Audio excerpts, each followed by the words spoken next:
ngasi diga dum receipt tawkradi state disaster hana lauthok pe maksidi akhoi situation matung ena khoi lauthok na ngai su honage ado hapta khra gi momang de len ta khi bde effect taw khi bu mayam se asidi khoi pajana review tawre khoi ACS na ka akhoi gi level de gi ACS gi level de gi report compile tawraga center du su thakre akhoi relief khra piba building a material khra complete rehabilitate tawbati akhoi ngamjaroi but some support de pinaba akhoi kana honari ado pibusu haurabani tin ban khra just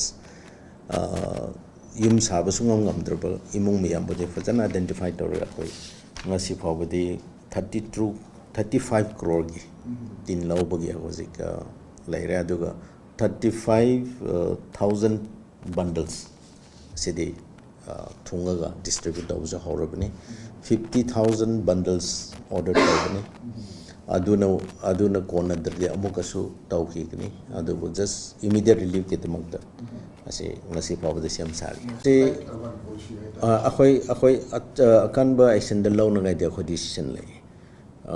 drainage fazana thambi daba aduga turencing cross torakpa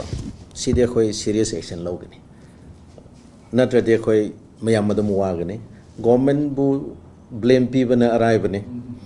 mayam the wad or even adune ngasai na harise mayam akhona siguma action law khapa kana cooperation pibana ba public mayam da so ai khang hanjani